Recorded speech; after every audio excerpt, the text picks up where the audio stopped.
तो गाइज़ आज मैं आप लोगों से बात करूंगी एक पियानो टीचर और उसके स्टूडेंट के बीच के लव अफेयर के बारे में। इस पियानो टीचर का नाम है एरिका, जो बहुत अजीब है। ये मूवी भी बहुत वियर्ड है और इसकी एंडिंग उससे भी ज़्यादा वियर्ड है। एरिका की कुछ अलग ही फैंटेसीज़ हैं अपने लव पार्टनर को लेकर, और एरिका अकेले में बहुत अजीब तरीके से बिहेव करती है। तो चलिए शुरू करते हैं इसकी कहानी। मूवी की शुरुआत में हम देखते हैं कि एरिका अपने घर आती है, थोड़ी देर हो जाती है उसे आते हुए। उसकी माँ जब उसका कारण पूछती है तो एरिका अपने माँ को मारने लगती है।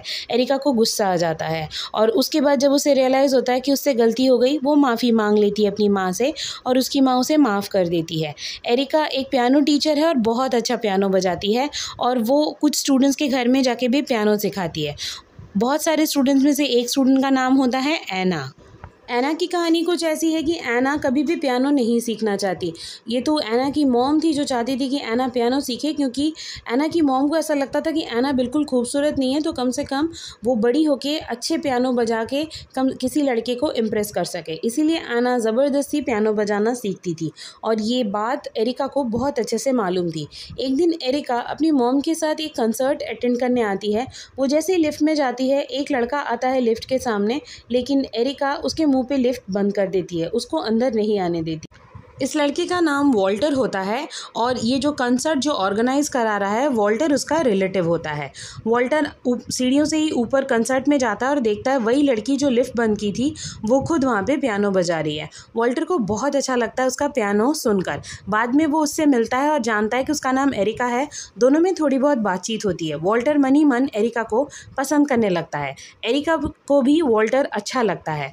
अगले दिन सुबह एरिका से एना की मॉम मिलती हैं और कहती हैं कि आप एना को जुबली कंसर्ट में क्यों हिस्सा नहीं लेने दे रही। तो एरिका कहती है कि एना को अभी वक्त लगेगा, एना अगर प्रैक्टिस करेगी तो कर सकती है, वरना वो अभी पूरी तरीके से तैयार नहीं है। और बाद में वो एना को भी समझाती है एरिका कि तुम प्रैक्टिस करो तो तुम ज़रूर हिस्सा ले पाओगी। एना की मॉम भी उसको यही बात समझाती है। एरिका का एक फैंटेसी ये है कि वो सीडी की दुकान में जाकर एक कमरे में बंद होकर सीडी देखती थी गंदी वाली, और वहाँ खुद को इमेजिन करती थी, और उसके बाद वो वहाँ पर रोती भी थी और बहुत अजीब अजीब से ख्यालात भी अपने मन में आती थी। पास में एक हैंकी पड़ी थी, एरिका उसको उठाकर सूंघने लगती है और कुछ भी इमेजिन करने लगती है। एरिका की बहुत सारी अजीबोगरीब फैंटेसी में से ये एक अजीब सी फैंटेसी थी कि वो अकेले बैठ के पॉर्न देखे और उसके बाद खुद को वहाँ इमेजिन करे। वॉल्टर जो है वो एरिका की क्लास ज्वाइन कर लेता है।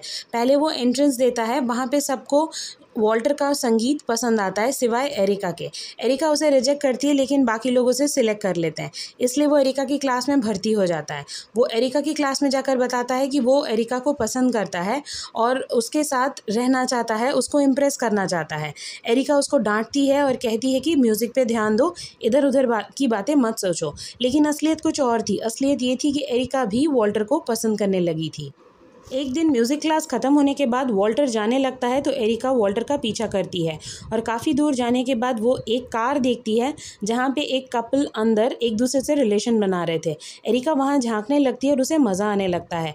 वो मुस्कुराने लगती है और वहीं बैठ के वो यूरिन पास कर देती है, जिससे वो कपल को पता चल जाता है और वो एरिका पे चिल्लाने लगते हैं। दरअसल एरिका की थोड़ी एज हो गई थी और वो बहुत लंबे समय से अकेली थी, और जिसके कारण वो हमेशा खुद को प्लेजर देने के मामले में बहुत सारी दिमागी सोच उसने बना ली थी। इसीलिए वो हमेशा छुपकर पॉर्न भी देखती थी और दूसरों को रिलेशन बनाते हुए देखकर उसे खुशी होती थी। इसी के कारण उसकी सारी फैंटेसीज उसके दिमाग में क्रिएट हो गई थी। अब यहाँ पे हम देखते हैं कि जुबली कंसर्ट के लिए सब लोग इकट्ठा हुए हैं रिहर्सल के लिए। एना भी वहाँ आई होती है एरिका के साथ और थोड़ी नर्वस होती है, तो वॉल्टर वहाँ जाके एना को संभालता है और उसे हिम्मत देता है। एरिका ये बात देखती है और उसे बर्दाश्त नहीं होता, इसीलिए वो चेंजिंग रूम में जाकर एना के कोट में एक कांच का टुकड़ा रख देती है। जैसे ही एना वो कोट पहनती है उसका हाथ कट जाता है, उसकी उंगलियाँ कट जाती है, वो रोने लगती है, और ये देखकर एरिका सीधे वॉशरूम चली जाती है। बात बात में उसको वॉशरूम जाने की आदत थी। वॉल्टर ये बात देखता है और उसे रियलाइज़ होता है कुछ अजीब है, लेकिन वॉल्टर को देखने के बाद भी एरिका वॉशरूम के अंदर चली जाती है। अब वॉल्टर हार नहीं मानने वाला था। वो ऊपर से कूदकर उसी वॉशरूम के अंदर जाता है जहां एरिका थी, और वो एरिका को बाहर खींच कर लाता है और उसे किस करने लगता है। एरिका भी उसको बहुत अच्छे से किस करने देती है, लेकिन थोड़ी देर बाद एरिका पीछे चली जाती है और एरिका जाके प्लेजर देती है वॉल्टर को। और उसके बाद दोनों में रिलेशन बन जाता है। वॉल्टर को ये बातें बहुत अच्छी लगती हैं एरिका के साथ, और लेकिन एरिका उसके बाद वॉल्टर को कहती है कि उसको एक चिट्ठी देगी एरिका, और वॉल्टर को उसी चिट्ठी के अकॉर्डिंग बिहेव करना होगा। अगले दिन एना की मॉम आके एरिका को बताती है कि एना अब पार्टिसिपेट नहीं कर पाएगी, उसे 2 महीने लगेंगे ठीक होने में। एरिका उसकी माँ को बहुत ज़्यादा सांत्वना देती है। अब यहीं पे अगले दिन म्यूज़िक क्लास में वॉल्टर को एक लेटर मिलता है एरिका की तरफ से। उस लेटर में एरिका ने अपनी फैंटेसीज़ लिखी होती है अपने पार्टनर के लिए। वॉल्टर जितनी बार भी कोशिश करता है एरिका के पास आने की, एरिका नहीं पास आने देती। अब वॉल्टर रात को एरिका के घर पहुंच जाता है, वहां भी उसको वो किस करने की कोशिश करता है, लेकिन एरिका उसे दूर हटा के अपने कमरे के अंदर लेकर आती है, और वॉल्टर जितनी बार करीब आता है वो मना कर देती है। ये सब कुछ बाहर से सुन रही होती है एरिका की मॉम, जिसे ये सब कुछ अच्छा नहीं लगता है। वो कहती है एरिका को बाहर आओ, लेकिन वो एरिका बात नहीं मानती। इधर वॉल्टर जैसे ही किस करने जाता है, एरिका कहती है तुमने वो चिट्ठी पढ़ी नहीं ना, लो ये चिट्ठी फिर से पढ़ो और ऐसे ही बिहेव करो जैसे मैं चाहती हूँ। पूरी चिट्ठी वॉल्टर ध्यान से पढ़ता है, और एरिका की फैंटेसीज जानने के बाद उसका दिमाग ख़राब हो जाता है। कहता है वो पागल है, उसे इलाज की ज़रूरत है, वो ऐसा कुछ भी नहीं कर पाएगा, और वो हंसता है उसके ऊपर, एरिका के ऊपर। लेकिन एरिका रोने लगती है। वो कहती है कि वो सिंगल थी, वो हमेशा से यही सब चाहती थी अपने पार्टनर से, और वॉल्टर अगर उससे रिलेशन बनाना चाहता है आगे तो उसको ऐसा करना पड़ेगा। लेकिन वॉल्टर गुस्सा होकर वहाँ से चला जाता है। रात को एरिका और उसकी मॉम बेड पे सो रहे होते हैं।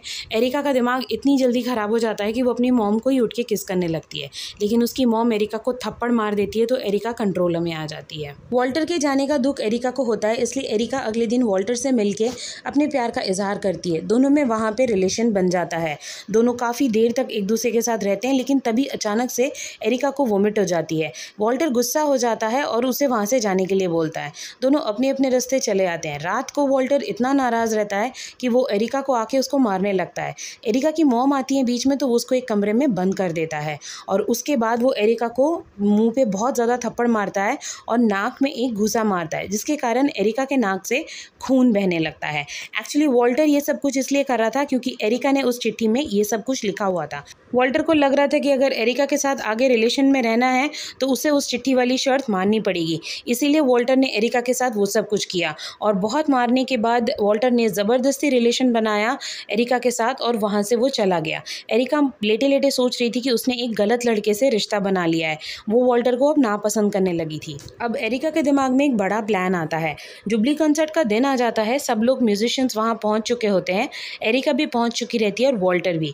लेकिन जाने के पहले एरिका ने अपने पर्स में एक चाकू रख लिया था, और जब सब लोग वहाँ पे कंसर्ट के लिए होते हैं, सब चले जाते हैं ऑडिटोरियम में, एरिका अकेली खड़ी रह जाती है। वो अपने पर्स से एक चाकू निकालती है और खुद को ही घोंप लेती है, और उसके बाद एरिका वहाँ से चली जाती है। अब मुझको ये समझ में नहीं आया कि एरिका ने ऐसा क्यों किया और इस मूवी की एंडिंग का क्या मतलब हुआ।